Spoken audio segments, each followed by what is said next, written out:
और फिक्र में आज उत्तर भारत में फैलते पत्थरबाजी वाले खतरनाक मॉडल को डिकोड करेंगे। पत्थरबाजी वाला ये मॉडल बीते 2 दिन में 2 राज्य के 2 अलग अलग शहरों में देखने को मिला। यूपी के संभल में रविवार को मंदिर मस्जिद विवाद में पत्थरबाजी हुई थी।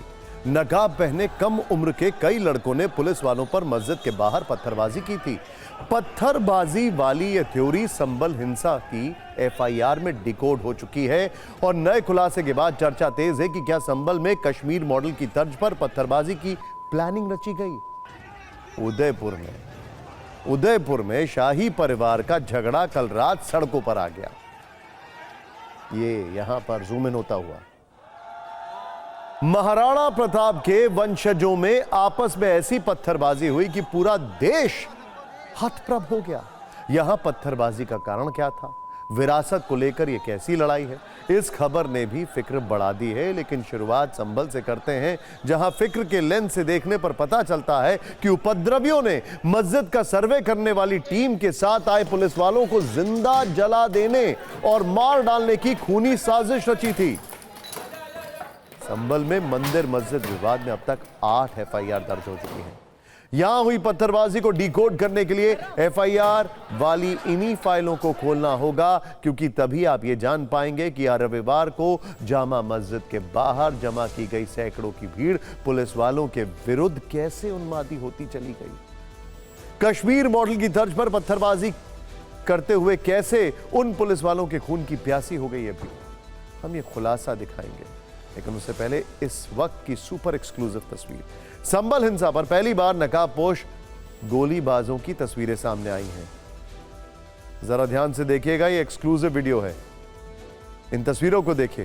पहली बार नकाबपोश गोलीबाजों की तस्वीरें सामने आई हैं। हालांकि ये सामने से नहीं दिखाई दे रहे हैं, लेकिन पीछे से दिखाई दे रहे हैं। हाथ में बंदूक है और ये देखिए किस तरीके से ये गोली चलाई जा रही है। एक जगह पर करीब 20 उपद्रवी जमा है। कई उपद्रवियों के हाथों में पत्थर हैं। सामने खड़े पुलिस वालों पर हमले हो रहे हैं, ये देखिए जरा। लेकिन इनमें एक नकाबपोश गोलियां चला रहा है, उसने सामने ही बंदूक तानी हुई है।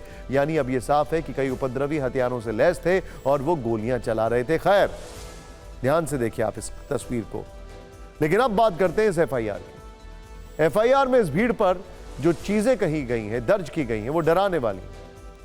डराने वाले आरोपों के शब्दकोश कुछ इस तरह से हैं, जैसे एक जगह एफआईआर में लिखा गया है पुलिस वालों के हथियार और कारतूस छीन लो। एक जगह पर लिखा है पुलिस वालों को आग लगाकर मार डालो। एक जगह पर लिखा है कोई भी बचकर जाने ना पाए। एक जगह यह भी लिखा है कि 700-800 की भीड़ घातक हथियारों से लैस थी। एफआईआर में एक जगह पर भीड़ के इरादे के बारे में लिखा है कि भीड़ का इरादा पुलिस वालों की हत्या करना था। आपने संभल में उग्र भीड़ की मंशा जान ली। एफआईआर के अनुसार भीड़ मस्जिद का सर्वे करने वाली टीम के साथ आए पुलिस वालों की जान लेने पर आमादा थी। लेकिन सवाल यह भी है कि उस भीड़ को भड़काया किसने, मस्जिद को लेकर कैसे अफवाह फैली। तो एफआईआर में इस बारे में भी विस्तार से आरोप लगे हैं। एफआईआर में लिखा है कि सांसद जियाउर रहमान बर्क ने जामा मस्जिद जाकर नमाज अदा करने के बाद भीड़ को जुटाया और भड़काऊ बयानबाजी की। राजनीतिक लाभ लेने और सौहार्द बिगाड़ने के लिए भीड़ को उग्र किया। यहां हम आपको बता दें कि कल ही सांसद बर्क ऐसे आरोपों को नकार चुके हैं। अखिलेश यादव उनके समर्थन में खड़े हैं। लेकिन एफआईआर सिर्फ सांसद के खिलाफ नहीं है। संभल के विधायक इकबाल महमूद के बेटे सुहेल इकबाल पर भी नामजद एफआईआर है। उनके बारे में लिखा है कि सर्वे की कार्रवाई बाधित करने आई भीड़ में सुहेल इकबाल भी शामिल था। सुहेल ने भीड़ को उकसाया था, कहा था कि सांसद बर्क हमारे साथ हैं, हम तुम्हारे साथ हैं, तुम्हारा कुछ नहीं होने देंगे, अपने मंसूबों को पूरा करो। एफआईआर में आगे लिखा है कि पुलिस ने भीड़ से शाही मस्जिद का सर्वे पूरा हो जाने की अपील की थी। लेकिन सर्वे के दौरान उग्र भीड़ ने नारेबाजी करते हुए पुलिस पर पत्थरबाजी और तोड़फोड़ शुरू कर दी। पुलिस के कुछ वाहनों और दूसरी गाड़ियों को आग के हवाले कर दिया। पास की कई दुकानों में तोड़फोड़ की गई। 150 से 200 लोगों ने दोपहर 12:35 पर सीसीटीवी तोड़ दिए। उपद्रवी कह रहे थे कि इनको आग लगाकर मार दो, कोई बचने ना पाए। उपद्रवियों ने कहा था कि पुलिस वालों से हथियार कारतूस छीन लो। भीड़ में से कुछ लोगों ने हसन, अजीम, सलीम, रेहान, मोहम्मद हैदर और अयान का नाम लिया था। पिस्टल छीनने में नाकाम होने पर मैगजीन लूट ली जिसमें 9 गोली थी। उपद्रवियों ने 25 खाली कारतूस और 25 रबर बुलेट भी लूट लिए। भीड़ की तरफ से लगातार हत्या के इरादे से फायरिंग हो रही थी। एक अज्ञात उपद्रवी ने संभल के क्षेत्राधिकारी अनुज कुमार चौधरी पर जान से मारने की नीयत से फायरिंग की थी। दाहिने पैर में गोली लगने से वो घायल हुए थे। संभल हिंसा पर दर्ज एफआईआर में लिखी ये बातें परेशान करने वाली हैं, लेकिन मस्जिद के नाम पर यह हिंसा कैसे भड़की ये भी सुनिए। यह हिंसा एक अफवाह के कारण भड़की। ग्राउंड जीरो पर मौजूद टीवी9 की टीम को पता चला है कि रविवार को दूसरे राउंड के सर्वे के दौरान वजू खाने की पड़ताल होनी थी, इसीलिए वजू खाने का पानी खाली करने के लिए कहा गया था। ऐसा कहा जा रहा है कि बाहर मौजूद लोगों ने जब पानी को मस्जिद के बाहर आते देखा तो भीड़ में मौजूद किसी शख्स ने अफवाह फैला दी कि मस्जिद में तोड़फोड़ की जा रही। इसी के बाद सैकड़ों लोग बिना सच्चाई को जाने बेकाबू होते चले गए। संभल से पुलिस वालों के गंभीर आरोप हैं। आरोपियों की सफाई और टीवी9 भारतवर्ष की टीम की ग्राउंड रिपोर्ट इस रील में।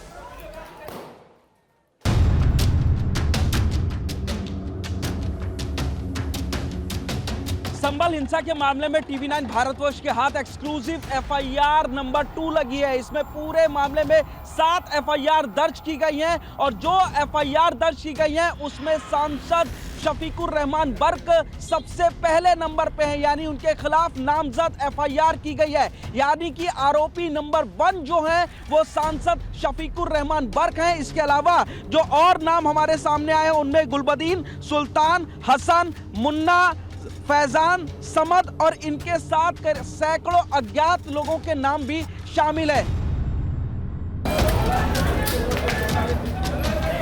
आपके ऊपर मुकदमा दर्ज हुआ है, हिंसा का मुख्य षड्यंत्रकारी बताया गया, क्या कहना चाहेंगे? ये सरासर गलत है। मैं किसी तरह से मैंने कोई बयान नहीं दिया, मैं कभी पब्लिक के बीच में नहीं गया। तो ये क्यों कहा गया, उन्होंने किस लिए कहा गया, ये मुझे अंदाजा नहीं है कि कोई मस्जिद के स्ट्रक्चर के साथ कोई छेड़छाड़ नहीं हो रहा था, सिर्फ सर्वे हो रहा था जिसमें कैमरे से सर्वे हो रहा है। आप जितनी भी वीडियोग्राफी देखेंगे, जो लोग ये सवाल उठा रहे हैं कि वहां पर पुलिस ने ज्यादती किया, जो भी, पहले तो उनको ये सवाल करना चाहिए कि लोग गए क्यों। संभल में हिंसा को 48 घंटे से ज्यादा का समय बीत चुका है। प्रशासन अब वहां की स्थिति सामान्य बता रहा है। स्कूल फिर से खुल गए, स्थानीय बाजारों में दुकानें भी फिर से खुल गई हैं, लेकिन इंटरनेट सेवा अभी भी बंद है। पुलिस प्रशासन का कहना है कि जल्द ही नॉर्मलसी आ जाएगी, लेकिन उससे पहले ही यहां सियासी टूर की तैयारी है। कांग्रेस सांसद इमरान मसूद ने कहा है कि राहुल गांधी जल्द ही संभल का दौरा कर सकते हैं। आज ही यूपी विधानसभा में नेता विपक्ष माता प्रसाद पांडे ने नेतृत्व में समाजवादी पार्टी का एक प्रतिनिधि मंडल संभल जाने वाला था। वहां की रिपोर्ट अखिलेश यादव को देने वाला था। हालांकि माता प्रसाद पांडे ने खुद आज सुबह जानकारी दी कि यह दौरा फिलहाल के लिए स्थगित कर दिया गया है। पार्टी ने फैसला डीजीपी से बातचीत के बाद लिया। वहीं कल आजाद समाज पार्टी के अध्यक्ष चंद्रशेखर आजाद ने संभल जाने की कोशिश की थी, लेकिन पुलिस ने उन्हें बीच रास्ते में ही रोक लिया था। वैसे अब आपको संभल हिंसा पर सियासी फाइट का राउंड 2 दिखाते हैं, जिसमें एक दूसरे पर आरोप प्रत्यारोप वाले शब्द बाण हैं और सियासी शोले खूब भड़क रहे हैं।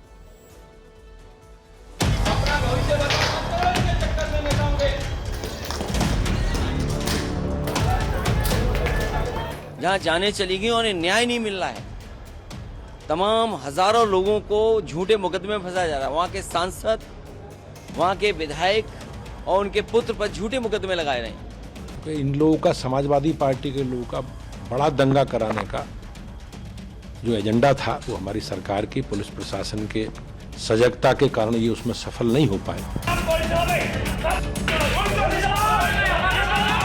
पुलिस एक्शन मोड में है, लेकिन पुलिस जो सही में जिम्मेदार है, क्योंकि प्रशासन खुद ही जिम्मेदार है इस पूरी घटना का। तो सही मायने में अगर देखें तो लोगों को प्रताड़ित किया जा रहा है। हमने कहा कि निष्पक्ष कार्रवाई होगी, जो भी दोषी होगा उसके खिलाफ कार्रवाई होगी और सभी को न्याय मिलेगा। संभल में जिस तरह संविधान की हत्या की गई है, उस पर सरकार उसका संज्ञान ले और कम से कम पीड़ितों के जख्मों पर मरहम लगाने की कोशिश करे। प्रशासन से आपको सवाल पूछना चाहिए कि जब सिटिंग एमपी वहां पे मौजूद नहीं था तो उसके ऊपर एफआईआर कैसे हुई? सुनियोजित ढंग से पुलिस फोर्स पर फायरिंग किया जा रहा है, आगजनी की जा रही है, हमले किए जा रहे हैं, पत्थर और गोलियों से फायर किया जा रहा है। पुलिस ने सीधे 5 लोगों की हत्या की है, 5 लोगों को मारा है। पुलिस वहाँ की हत्यारी है और पुलिस हत्यारी पुलिस के खिलाफ हम लोग मजबूती के साथ संघर्ष करेंगे। जांच एजेंसी जाएगी तो उसका आप अतिक्रमण करेंगे, उसके ऊपर आक्रमण करेंगे, उसके ऊपर आप पत्थर बरसाएंगे। पहली एक तो जांच ये होनी चाहिए इतने पत्थर आते कहाँ से हैं।